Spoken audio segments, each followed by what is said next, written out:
pagi semuanya. Apa kabarnya hari ini?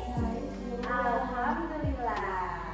Sebelum memulai pembelajaran, alangkah baiknya kita berdoa terlebih dahulu. Silakan ketua kelas memimpin doa.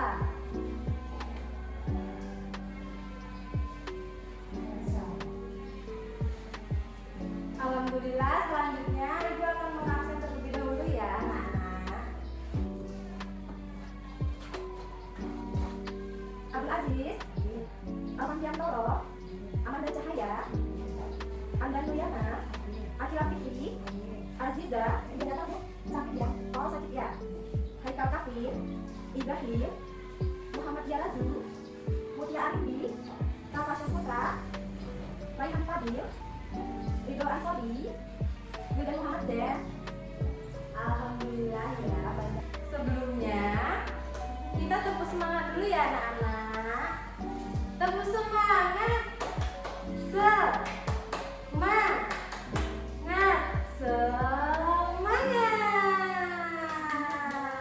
Semangat dong anak-anak, jangan susu. Tadi udah sarapan kan ya?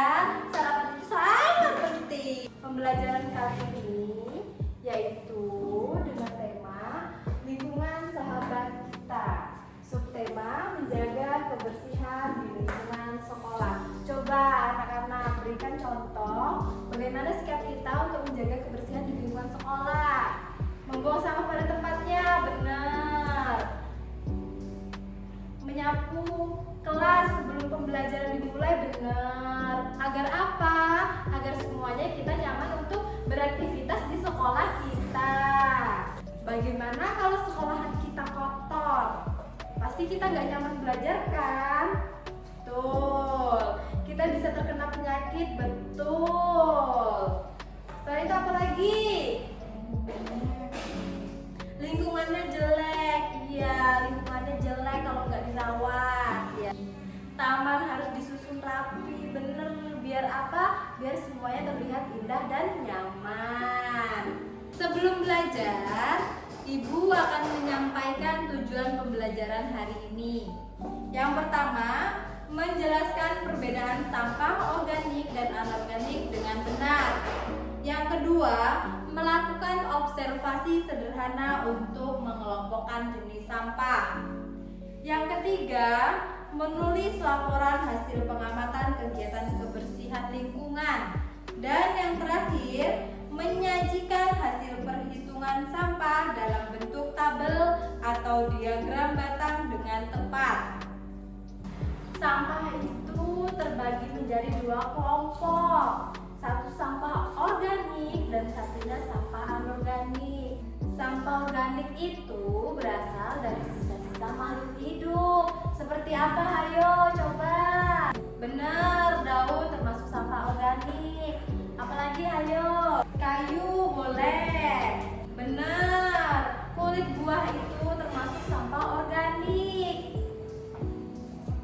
Terus ada satu lagi sampah anorganik. Coba, apa itu sampah anorganik? Ada yang tahu nggak ya kira-kira?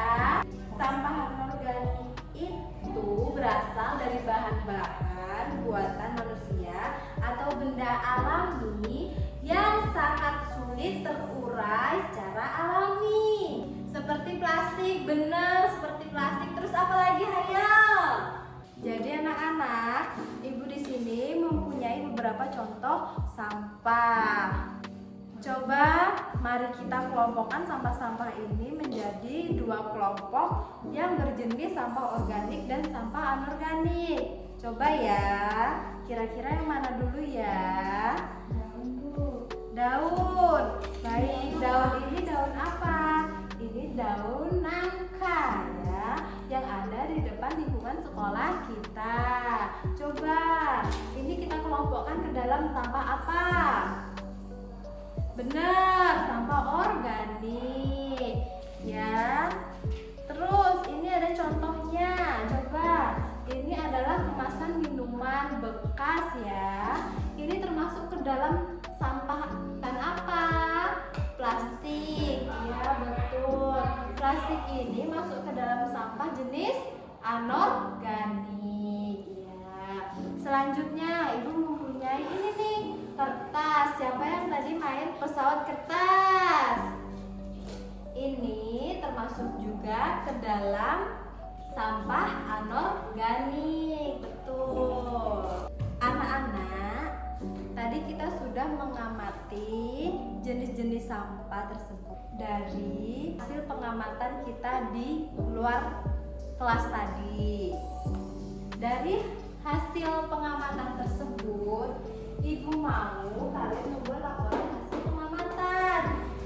Nah, laporan hasil pengamatan ini yang berisi ada judul, ada tujuan pengamatan, ada waktu dan tempat, ada alat yang digunakan, setelah itu ada hasil pengamatan, dan ada kesimpulan. Coba, judul apa yang cocok untuk pengamatan kita hari ini? Ya, laporan hasil pengamatan kebersihan di lingkungan sekolah. Tujuannya apa, anak-anak? Untuk mengetahui dan mengenal jenis sampah organik dan anorganik, serta mengetahui kondisi kebersihan di lingkungan sekolah. Benar. Waktu dan tempat. Hari ini tanggal berapa? Tanggal 15 November 2025. Betul.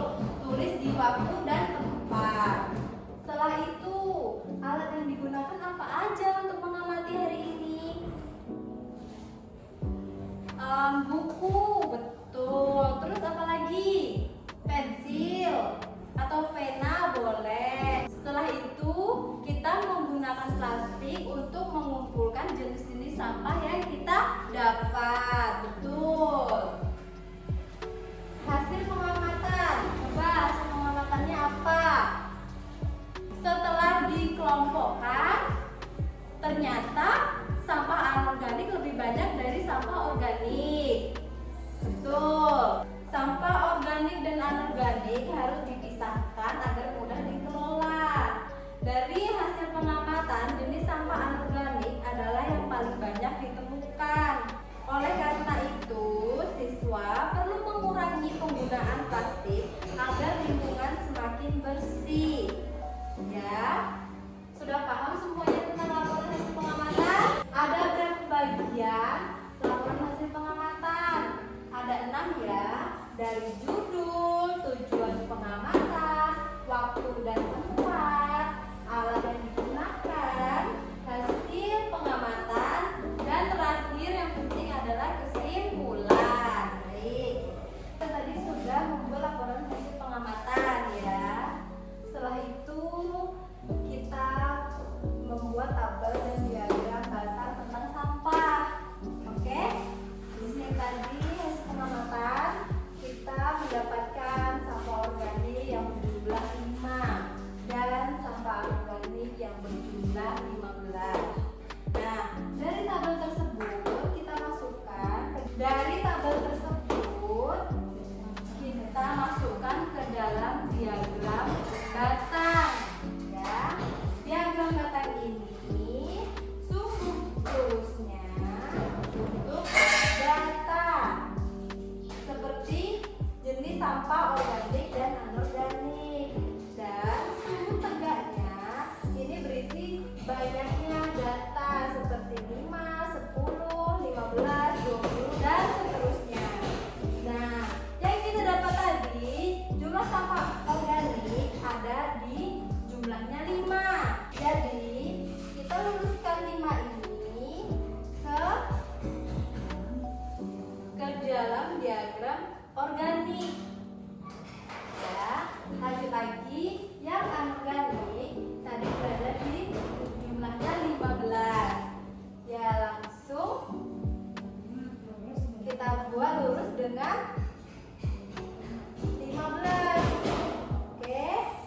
Dari kesimpulan tersebut, dari tabel dan diagram terlihat bahwa benda anorganik lebih banyak dari sampah organik.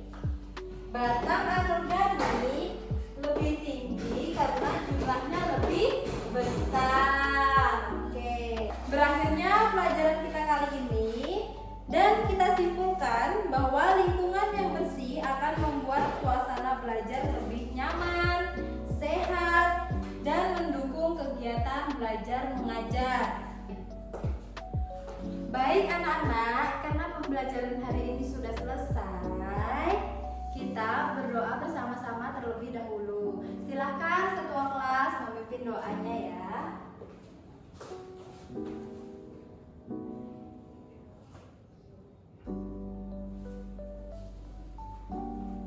Sebelum kita pulang, kita tepuk pulang dulu yuk. 1, 2, 3. Dapat ilmu, hati senang, mari pulang. Hore! Terima kasih. Wassalamualaikum warahmatullahi wabarakatuh.